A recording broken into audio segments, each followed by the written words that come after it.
124 हम पढ़ेंगे, भजन संहिता 124 page number 751।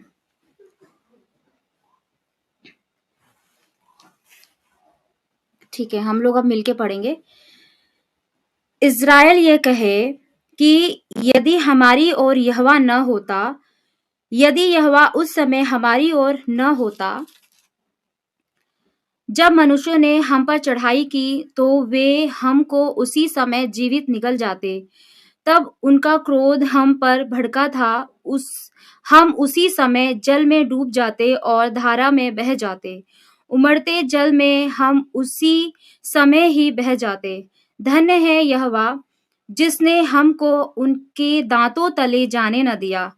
हमारा जीव पक्षी के समान चिड़ी मार के जाल से छूट गया। जाल फट गया, हम बच निकले। यहोवा जो आकाश और पृथ्वी का करता है, हमारी सहायता उसी के नाम से होती है। आमेन। परमेश्वर के इस वचन को, इस भजन संहिता को पढ़े जाने परमेश्वर ने हमारी प्रार्थना सुनी है। हाथ उठा के धन्यवाद करेंगे। Hallelujah, hallelujah, hallelujah. आमेन। परमेश्वर का धन्यवाद हो। परमेश्वर ने मैं यहाँ से बताना चाहती हूँ कि हम जब इज़राइल के बारे में हम सुनते हैं, इज़राइल से हम क्या समझते हैं? इज़राइल से हम ये समझते हैं कि परमेश्वर के लोग, परमेश्वर का जन, परमेश्वर का जो अपने लोग हम समझते हैं कि इज़राइल के लोग हैं। आमीन। क्योंकि जब हम अब्राहम, इसहाक, याकूब को देखते हैं, अब्राहम, इसहाक, याकूब का जो याकूब है, जो इसहाक का पुत्र था और उससे 12 गोत्र निकले, और जो याकूब था, परमेश्वर ने बाद में उसका नाम बदल करके इज़राइल रखा। हालेलुया। और जिसका अर्थ है प्रभु को प्रबल होने दो। आमीन। प्रभु को प्रबल होने दो, यानी कि हमारी कोई बुद्धि नहीं, हमारी कोई क्षमता नहीं, हमारा कोई वर्क नहीं, लेकिन सिर्फ परमेश्वर का काम, परमेश्वर की बातें, परमेश्वर की इच्छाएं क्या होने चाहिए? प्रबल होने दो हमारे जीवन में।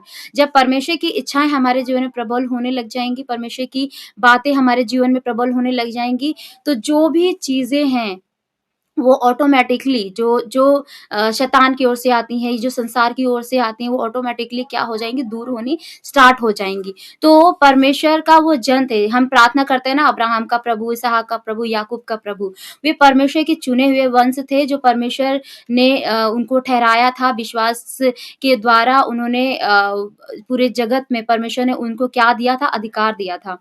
और आज ही हम लोग जो प्रभु को अपनाते, हम उनके हम उसमें आते हैं, उनके वंश में आते हैं, है ना।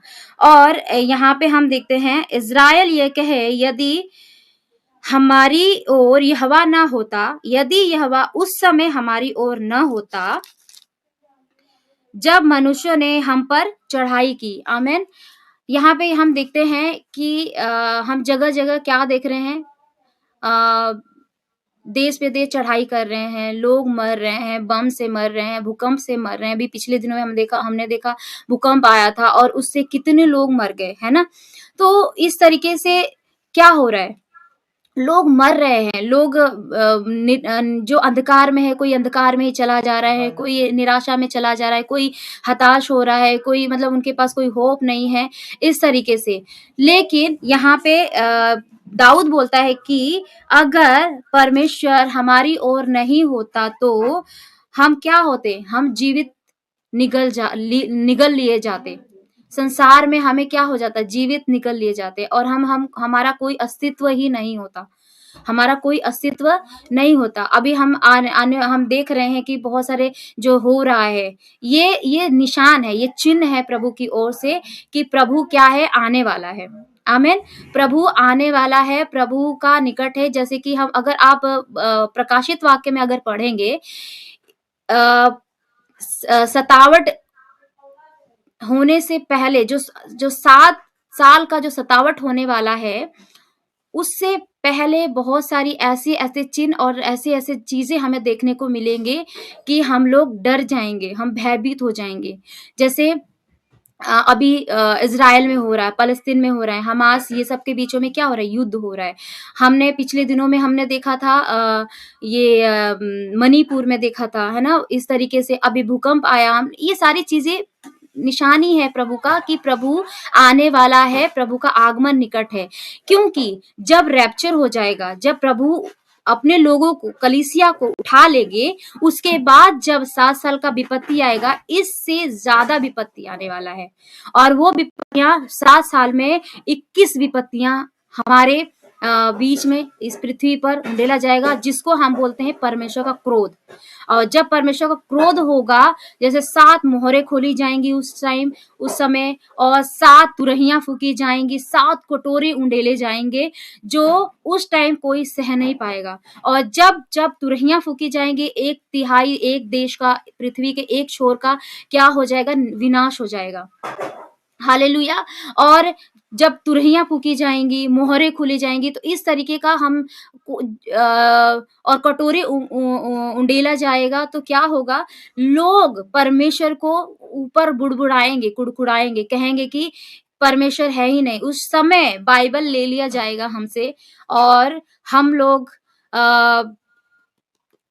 हम लोगों के पास बाइबल ले लिया जाएगा, और हम लोग बाइबल भी नहीं पता चलेगा कि हम पढ़ रहे हैं। अगर हमारे पास बाइबल भी होगा भी, तो अगर हम पढ़ेंगे भी, तो लिखा गया है कि उसमें से बीमारियां निकलेंगी। उसमें से क्या होंगी? बीमारियां निकलेंगी। उस समय पवित्र आत्मा नहीं होगा। परमेश्वर का हम जो प्रार्थना करेंगे ना, उस समय परमेश्वर प्रार्थना हमारी नहीं सुनेगा। हालेलुया। और वो दिन होगा परमेश्वर का क्रोध का दिन। तो हमें क्या करना है? यहाँ पे बोलना है कि हमें इस समय, जो हमें समय अभी दिया गया है, ये समय है तैयारी का समय, जिसको हम बोल सकते हैं। ये समय है अनुग्रह का समय। इस समय में हमें क्या करना है? तैयारी करना है, और हमें बोलना है कि प्रभु तू हमारी ओर हो। जिस प्रकार दाऊद कहता है कि प्रभु अगर हमारी ओर नहीं होता, तो हम क्या होते? विपत्ति में हम पड़ जाते, हमें कोई बचाने वाला नहीं होता। लेकिन हमारी ओर कौन है अभी? अभी हमारी ओर परमेश्वर है।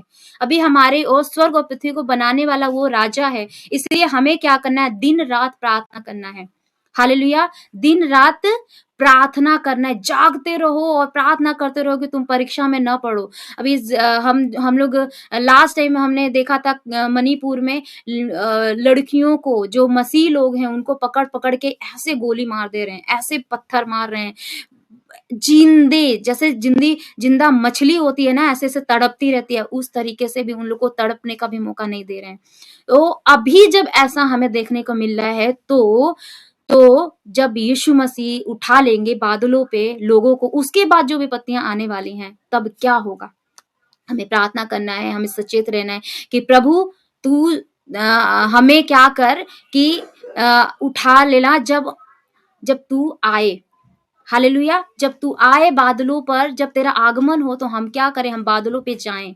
हम नहीं जानते कि कौन जाएगा, कौन नहीं जाएगा, क्योंकि बाइबल में लिखा गया, मत्ती रची सुसमाचार पूरा आप 24 अध्याय पढ़ना पूरा, उसमें लिखा गया है कि क्या क्या होने वाला है, अंत के दिनों में क्या क्या होने वाला है। जब अंत का दिन आएगा, तो क्या होगा? बाइबल में लिखा गया है, अगर तू घर में हो तो तू घर में ही रहना, अगर तू बाहर है तो घर में जा करके अपना सामान लेने के लिए दौड़ मत जाना।